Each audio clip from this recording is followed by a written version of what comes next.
এ কি, আমার designer short ড্রেসটা কোথায় গেল? কালকেই তো কিনে আনলাম, সঙ্গে আবার আমার হিল জুতাটাও গায়েব দেখছি। কি ব্যাপার, আমি তো আলমারির মধ্যেই রেখেছিলাম। শিপ্রা তার আলমারির মধ্যে ভালো করে জামা কাপড় খোঁজাখুঁজি করতে থাকে, কিন্তু কোথাও তার ড্রেস কিংবা হিল জুতা কোনোটাই খুঁজে পায় না। শিপ্রার তার বান্ধবীর বার্থডে পার্টিতে যাওয়ার জন্য খুবই তাড়া ছিল, তাই সে কোনো রকমই অন্য একটা ড্রেস পরেই চলে যায়। আসলে শিপ্রার ডিজাইনার জামা কাপড়ের খুব শখ ছিল। অনেক টাকা পয়সা খরচা করে অনলাইন এবং অফলাইন থেকে সে সুন্দর সুন্দর ড্রেস কিনতো, কিন্তু আজকাল শিপ্রা মাঝে মধ্যেই বাড়িতে তার জামা কাপড় খুঁজে পায় না। সেদিন বার্থডে পার্টি থেকে বাড়িতে ফিরে এসে শিপ্রা তার শর্ট ড্রেসটা চেয়ারের উপর পরে থাকতে দেখে। যা বাবা, ম্যাজিকের মতো এই ড্রেসটা আবার চেয়ারের উপর চলে এলো কি করে? কিছুই তো বুঝতে পারছি না। হয়তো আমি ঠিক মতো খুঁজিনি কিংবা তাড়াহুড়োতে ছিলাম, সেই জন্য ড্রেসটা আমার চোখে পড়েনি। এমন সময় শিপ্রার শাশুড়ি মা অঞ্জনা দেবী তাকে জোরে জোরে ডাকতে শুরু করে। বৌমা, দেখো না, আমার পায়ে ভীষণ ব্যথা করছে, কেমন লাল হয়ে গেছে। তুমি কিছু ওষুধ লাগিয়ে দাও। বাবা গো, কি ব্যথা! আর একটু হট ব্যাগ এনে দাও, পাটা যেন একটু মচকে গেছে বলে মনে হচ্ছে। শিপ্রা পায়ের দিকে ভালো করে তাকিয়ে বুঝতে পারি তার শাশুড়ি মায়ের পায়ের ব্যথাটা সাধারণত হিল জুতা পরলেই হয়। হিল পরার পর যেমন পায়ের আঙুলের পাশটুকু লাল হয়ে ফুলে থাকে, ঠিক তেমনই তার শাশুড়ি মায়ের পায়েরও একই অবস্থা। মা, আপনি কি হিল জুতা পরেছিলেন? এরকম পায়ে ব্যথা তো আমারও হয়। সাধারণত হিল জুতা পরলেই এরকম হয়। আপনি আবার আমার হিল জুতা পরতে যাননি তো? আপনার যদি হিল জুতা পরে এরকম ব্যথা হয়ে থাকে তাহলে বরফ লাগালে ঠিক হয়ে যাবে। এই মরেছে, বৌমা কি আমাকে ধরে ফেললো নাকি? না না, বৌমাকে তো সত্যি কথাটা বলা যাবে না। ছি বৌমা, তুমি তোমার বুড়ি শাশুড়ি মাকে এভাবে সন্দেহ করছো? আসলে আমি অত জানি না। তোমার যাতে মনে হয় আমার ব্যথা সেরে যাবে তুমি তাই দাও। এক কাজ করো, তুমি বরফই লাগিয়ে দাও। শাশুড়ি মায়ের এমন কথা শোনার পর শিপ্রা আর কিছুতেই তার উপর সন্দেহ করতে পারে না, কারণ অঞ্জনা দেবী নিতান্তই সাদাসিধে মহিলা ছিল। সে সবসময় সাধারণ শাড়ি এবং চপ্পল ছাড়া অন্য কোনো জামা কাপড় ব্যবহার করত না। দেখতে দেখতে এভাবে আরো দু একদিন কেটে যায়। একদিন আবার শিপ্রা দেখে তার আলমারির দরজা খোলা এবং আলমারির মধ্যে বেশ কিছু ইঁদুর কিলবিল করছে।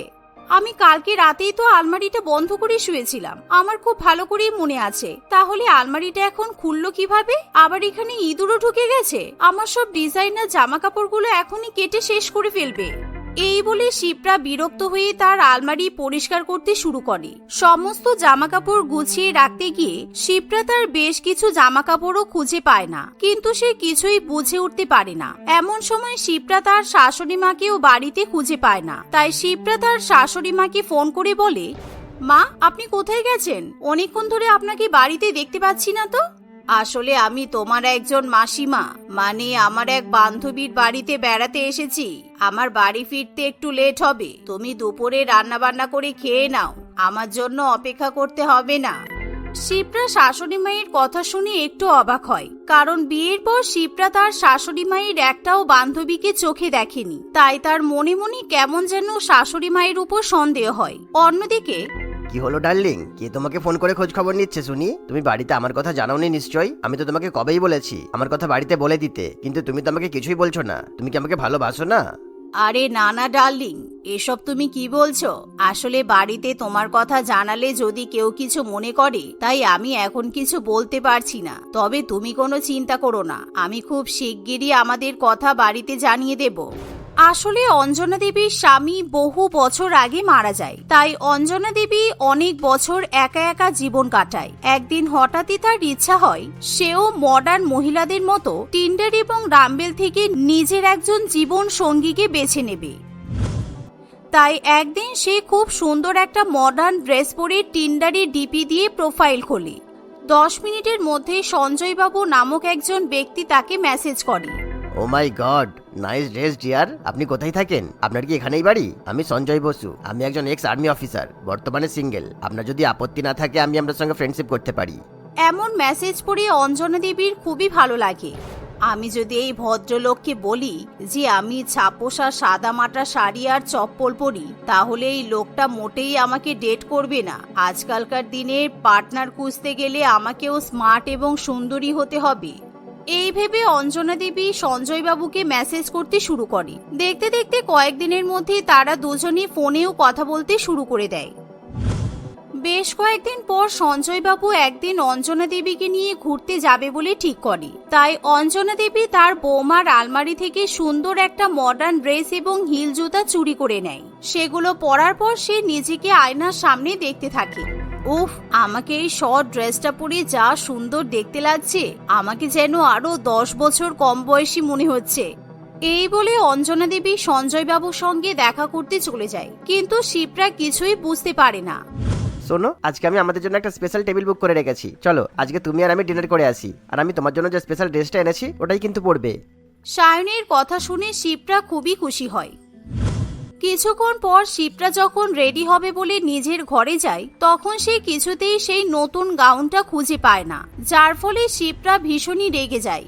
আচ্ছা বাবা, ঠিক আছে, তুমি না হয় অন্য কোনো ড্রেস পরেই চলো। যখন পাওয়া যাচ্ছে না কি আর করা যাবে, এমনিতেও অনেক লেট হয়ে গেছে। আর এখন যদি না যাওয়া যায় তাহলে রিজার্ভেশনের অ্যাডভান্স টাকাটা ফালতু যাবে। চলো, বাড়ি এসে না হয় আবার খোঁজা যাবে। এমনিতেও ড্রেসটা নিশ্চয়ই বাড়িতেই আছে, আর অন্য কোথায় বা থাকবে বলো তো?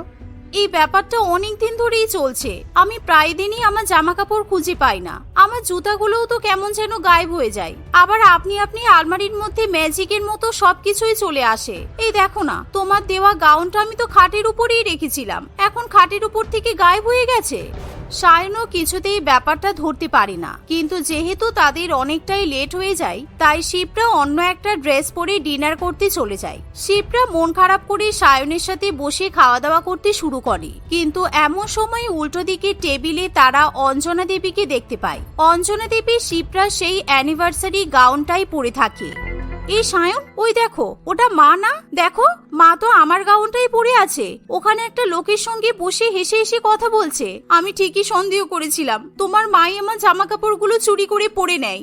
আরে এসব তুমি কি বলছো? এটা হতেই পারে না। মা জীবনে শাড়ি ছাড়া চুড়িদার পর্যন্ত পরেনি, আর মা কিনা গাউন পরবে? তুমি অন্য কাউকে দেখেছো হয়তো। ওই মহিলা নিশ্চয়ই মায়ের মতোই দেখতে, তাই তোমার ওই রকম মনে হচ্ছে।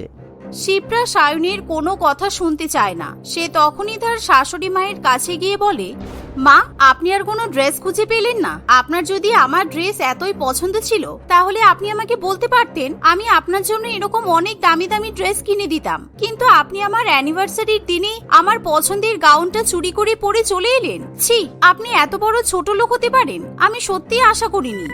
এক্সকিউজ মি, আমার গার্লফ্রেন্ডের ব্যাপারে এরকম বলার সাহস কি করে হলো? আমি নিজেই আমার গার্লফ্রেন্ডকে এরকম একটা ড্রেস পরে আসতে বলেছিলাম। আপনার সাহস কি করে হয়? আপনি আমার গার্লফ্রেন্ডকে আমার সামনে ক্রিটিসাইজ করছেন। আরে ঠিক আছে, আসলে বাচ্চা মেয়ে তো, ও হয়তো বুঝতে পারেনি, কোনো ব্যাপার নয়। কিন্তু অঞ্জনা দেবী কিছুতেই সঞ্জয় বাবুকে আটকাতে পারে না। সঞ্জয় বাবু শিপ্রাকে উল্টোপাল্টা কথা শোনাতেই থাকে। অবশেষে সায়ন আর কোনো উপায় দেখতে না পেয়ে সঞ্জয় বাবুকে সরি বলে সেখান থেকে শিপ্রাকে নিয়ে চলে যায়। আচ্ছা শোনো, আজকে আমি বেশিক্ষণ এখানে থাকতে পারবো না। আমাকে একটু তাড়াতাড়ি বাড়ি ফিরতে হবে, আমার একটা আর্জেন্ট কাজ আছে।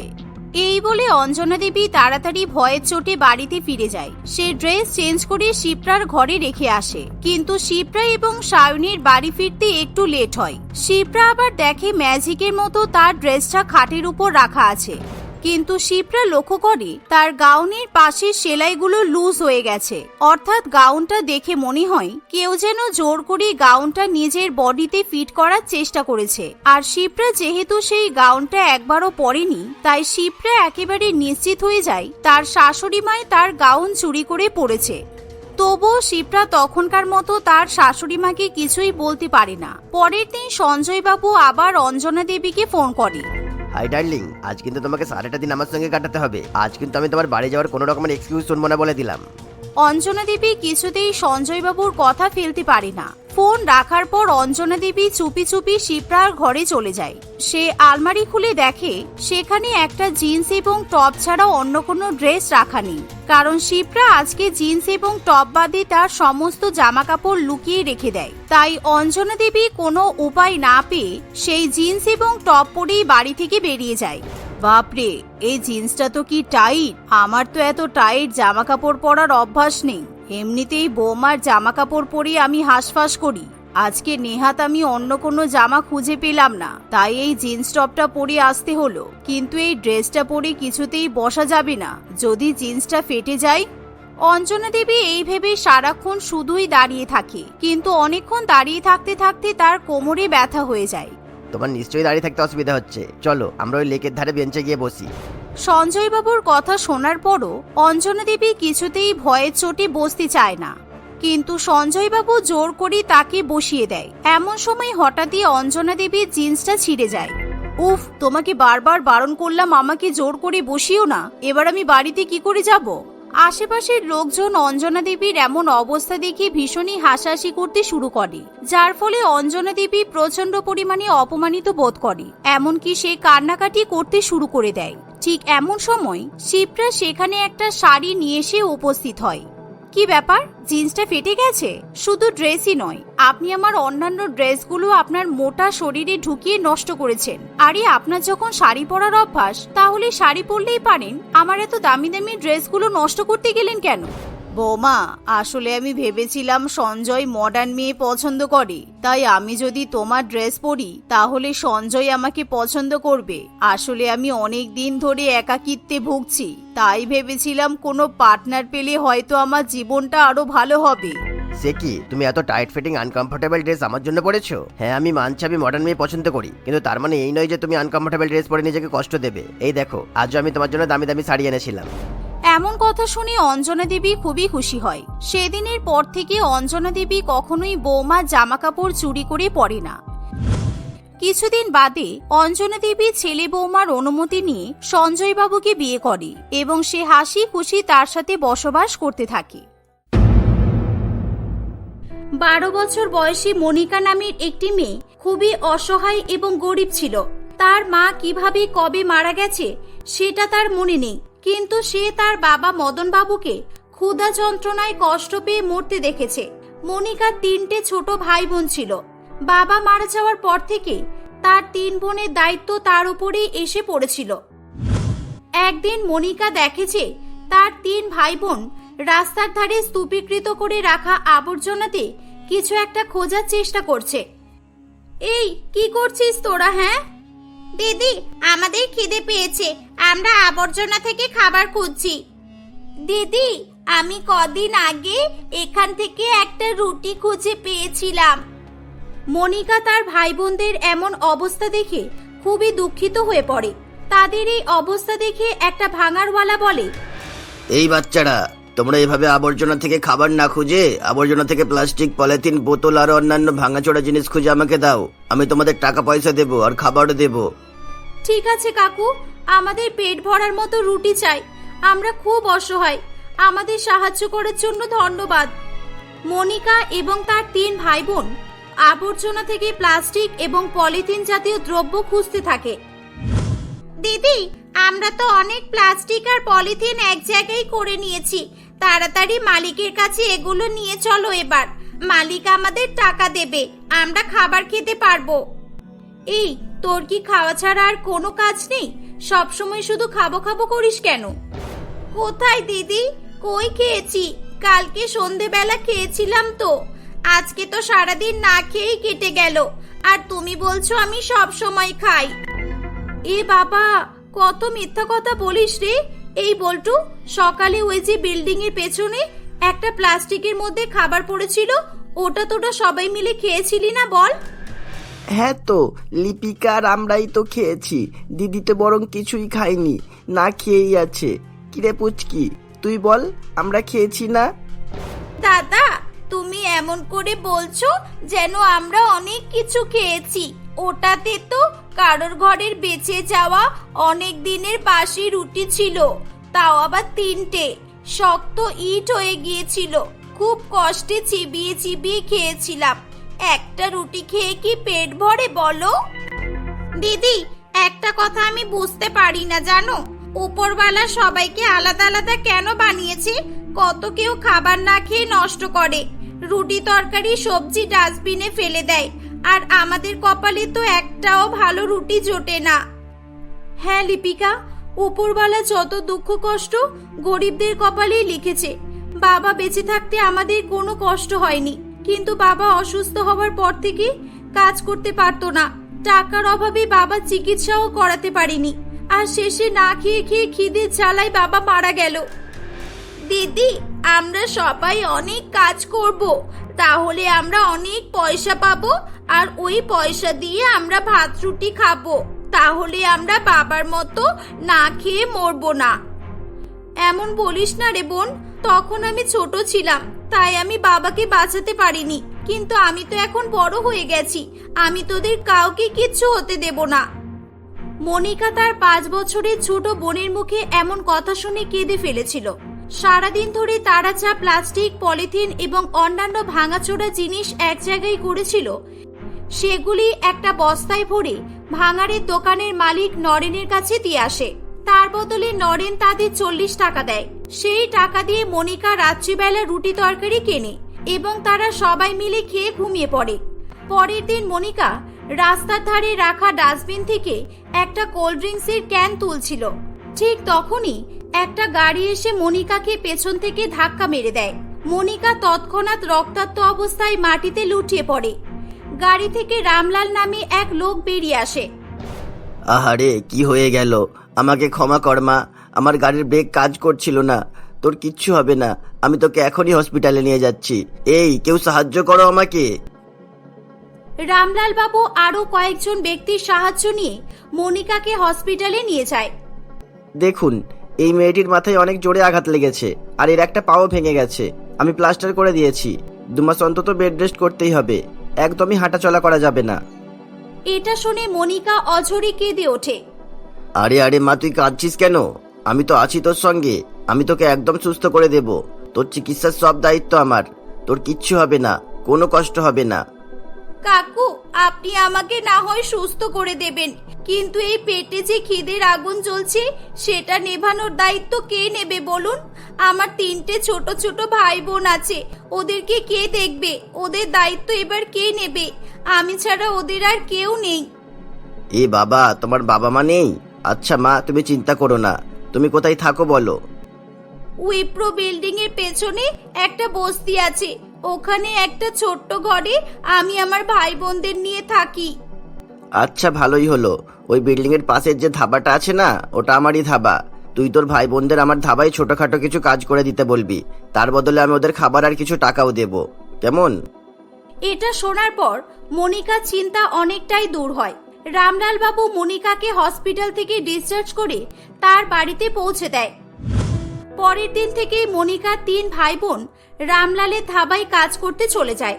লিপিকা, বল্টু ও পুচকি ধাবায় সবজি ধোয়া, সবজি কাটা, টেবিল পরিষ্কার করা, কাস্টমারদের খাবার দেওয়া এসব কাজ করতে থাকে। তার বদলে রামলাল তাদের পেট ভরে খাবার খেতে দিত। শুধু তাই নয়, তাদের হাতে অল্প কিছু করে টাকাও দিত। আবার মাঝে মধ্যে কোনো কোনো কাস্টমার তাদের উপর মায়া দয়া করে 2-5 টাকা করে টিপসও দিত। সারাদিন ধাবায় কাজ করার পর তারা প্যাকেটে করে মনিকার জন্য খাবারও নিয়ে আসতো। এভাবেই সময় অতিবাহিত হতে থাকে। একদিন রামলাল বাবুর ধাবায় একটা কাস্টমার আসে। এই যে ওয়েটার, কে আছে এখানে? হ্যাঁ শোনো, 4টে নর্মাল নান রুটি, 4টে বাটার নান রুটি, 4টে তন্দুরি রুটি আর 4টে রুমালের রুটি দেবে, আর সাথে চিকেনের যা যা আইটেম আছে সবগুলোই এক এক প্লেট করে দেবে। যাও নিয়ে এসো। ওয়েটার কাস্টমারটির অর্ডার লিখে নিয়ে চলে যায়। লিপিকা তখন ওখানেই দাঁড়িয়েছিল। লোকটির মুখে এত রকমের রুটির নাম শুনে সে খুব অবাক হয়। ওরে বাবা, এত রকমের রুটিও হয়? জানতাম না তো। আমরা তো এক রকমের রুটি খেয়েই বড় হয়েছি। ওরে বাবা, এই রুটিগুলো তো আলাদা আলাদা দেখতে। এত খাবার এই লোকটা একা একা কি করে খাবে? লিপিকা মনে মনে লোকটির দিকে তাকিয়ে তাকিয়ে এসবই ভাবছিল। কাস্টমারটি মজা করে খাবার খাচ্ছিল। ঠিক তখনই লোকটি লিপিকাকে দেখতে পায়। এই মেয়ে, কি দেখছিস এভাবে? হ্যাঁ, কি রে বল? আমার খাবারে ওরকম ভাবে লোভী লোভী চোখ নিয়ে কি দেখছিস বল? লিপিকা ভয় পেয়ে বলে যে, কিছু না সাহেব, কিছু না, আপনি খান। আরে তুই বল না, তোর খিদে পেয়েছে নাকি? হ্যাঁ সাহেব, খুব জোরে খিদে পেয়েছে, এখনো আমাদের খাবার খেতে ডাকেনি। তোদের মতো গরিবদের তো স্বভাবটাই খারাপ। যতই খাস না কেন তোদের মন ভরে না। খাই খাই স্বভাবের জন্যই তো তোদের এমন দশা। সর এখান থেকে, যেতে দে। এই বলে কাস্টমারটি অল্প কিছু খাবার খেয়ে বেশিরভাগ খাবার নষ্ট করে রেখে সেখান থেকে চলে যায়। এই লিপিকা, তুই কি দেখছিস? হ্যাঁ, দেখ না দাদা, বড় লোকেরা কত খাবার অর্ডার করে, যতটা খেতে পারবে তার চেয়ে অনেক বেশি খাবার অর্ডার করে, আর খেতে না পেরে নষ্ট করে চলে যায়, কিন্তু এরা কোনোদিনও কোনো গরিবকে একটা রুটি দিয়েও সাহায্য করে না। গরিবদের দেখলেই উল্টো পাল্টা বলে। তখন সেখানে রামলাল বাবু এসে বলে, এই যে বল্টু, লিপিকা, তোর এই খাবারগুলো ডাস্টবিনে ফেলে দিয়ে টেবিলটা পরিষ্কার করে দে। দাঁড়িয়ে দাঁড়িয়ে কি গল্প করছিস তোরা? কাস্টমার চলে আসবে, তাড়াতাড়ি কর। লিপিকা ও বল্টু টেবিল থেকে খাবারগুলো নিয়ে ডাস্টবিনে ফেলে না। তারা সব খাবারগুলো আলাদা আলাদা প্যাকেটে ভরে ধাবার একটা কোণে রেখে দেয়। ওই ধাবায় কাজ করতে তাদের প্রায় 1-1.5 মাস হয়ে গিয়েছিল। এখন মনিকা হালকা হালকা হাঁটতে পারে, তাই একদিন মনিকাকে রামলাল বাবু তার ধাবায় আসতে বলে।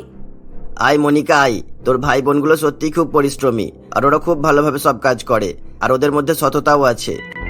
হ্যাঁ কাকু, সততা আছে বলেই তো আমরা ভিক্ষা না করে কাজ করে খাওয়ার চেষ্টা করি। কিন্তু মনিকা, তোর ভাই বোনগুলো তো প্রত্যেক দিন কাস্টমারদের এঁটো খাবার প্লাস্টিকে প্যাক করে নিয়ে যায়, তারপর আমিও ওদের খেতে দিই। তাহলে ওরা অতগুলো খাবার করে কি? আমি তো বলতে পারবো না কাকু, আমি তো এতদিন পর আজকে বাইরে বেরিয়েছি। না না, এমনি কোনো অসুবিধা নেই। সেই তো এই খাবারগুলো ডাস্টবিনেই ফেলে দেওয়া হয়। এমনিই জানার ইচ্ছে হলো বলে বললাম। আচ্ছা তুই বলতো, তুই কিছু রান্না বান্না করতে পারিস? হ্যাঁ কাকু, আগে তো বাড়িতে সবার জন্য আমিই রান্না করতাম। তাহলে তুই আজ থেকে আমার হোটেলের রাঁধুনির সঙ্গে রান্নার কাজ করবি। আমি তোকে প্রত্যেক মাসে স্যালারি দেব। এটা শুনে মনিকাও খুব খুশি হয়। সেও ধাবায় রান্নার কাজে লেগে পড়ে। এরকম ভাবে দিন কাটতে থাকে। রামলাল বাবু প্রত্যেক দিন খেয়াল রাখতো যে মনিকার 3 ভাই বোন কাস্টমারদের ছেড়ে দেওয়া খাবার প্লাস্টিকে করে নিয়ে চলে যায়। এমনই একদিন লিপিকা, বল্টু ও পুচকি যখন খাবারের প্যাকেট নিয়ে ধাবা থেকে বেরিয়ে পড়ে, রামলাল বাবু তাদের পেছন করতে শুরু করে। রামলাল বাবু সেখানে গিয়ে এক হৃদয় বিদারক দৃশ্য দেখতে পায়। এই সবাই কোথায়? চলে এসো, চলে এসো, খাবার চলে এসেছে। এই টিঙ্কু, এই নে, তোর জন্য ভাত এনেছি, ভাতের সাথে মাছও আছে। আর বুড়িমা, তোমার জন্য রুটি এনেছি। কদিন ধরেই বলছিলে না যে তুমি রুটি পাচ্ছ না, তাই তোমার জন্য রুটি নিয়ে এসেছি। এমনিও তো রুটি খেলে তোমার হাঁটুতে ব্যথা কম থাকে। এই রুমা, এই নে, দেখ আমি তোর জন্য পায়েস এনেছি। তুই তো সব সময় পায়েস খাওয়ার স্বপ্ন দেখিস। দেখ, এতে কাজু বাদাম আর কিশমিশও আছে। আর রাজু, তোর জন্য মাখন লাগানো পরোটা এনেছি। এই দেখ, আমার কাছে স্যালাড আর মিষ্টি আছে, যার ইচ্ছা সে নিয়ে নাও। গরিব অসহায় বুড়িমা এবং অন্যান্য বাচ্চারা খাবার পেয়ে খুব খুশি হয়। তাদের দেখে মনে হচ্ছিল দীর্ঘদিন যাবৎ তারা কিছুই খায়নি। তোদের যে কি বলবো বুঝতে পারছি না আমি। তোদের জন্য আমাদের পেটের খিদে মেটে। তোরা অনেক ভালো থাকিস, উপরওয়ালা তোদের ভালো করুক, আমি এই প্রার্থনা করি। বুড়িমা, তুমি আমাদেরকে না, রামলাল কাকুকে আশীর্বাদ করো। এই খাবারগুলো ওনার ধাবা থেকেই আমরা নিয়ে আসি। রামলাল বাবুর পেছন পেছন সেখানে মনিকাও চলে এসেছিল। কাকু, কি দেখছো? আমার ভাই বোন চুরি করেনি কিছু। এগুলো আপনার ধাবার এঁটো খাবার, যেগুলো আপনাদের মতো বড় লোকেরা ডাস্টবিনে ফেলে দেয়। এরা আমাদের সঙ্গে একটা সময় আবর্জনা থেকে রুটি কুড়িয়ে খেত। আমার ভাই বোন এদের সাহায্য করার জন্য এসব করে। কোনো ভুল করলে ওদের ক্ষমা করবেন। না রে মা, আজকে তোরা আমার চোখ খুলে দিয়েছিস। আজকে আমি জীবনের অনেক বড় শিক্ষা পেলাম। এক টুকরো রুটির মূল্য, এক মুঠো ভাতের মূল্য যে কতখানি, তা আমি বুঝতে পেরেছি রে মা। আজ থেকে আমার ধাবায় কোনো খাবার ডাস্টবিনে ফেলা হবে না। আমি কাস্টমারদের ছেড়ে দেওয়া খাবার আর আমার ধাবায় বেঁচে যাওয়া খাবার দুটোই আলাদা আলাদা জায়গায় রাখার ব্যবস্থা করব। আর আমিও এদের মতো ক্ষুধার্ত অসহায়দের সাহায্য করব। এসব শুনে মনিকা ও তার ভাই বোন খুশিতে লাফিয়ে ওঠে। পরের দিন থেকে আবার যে যার মতো ধাবার কাজে লেগে পড়ে।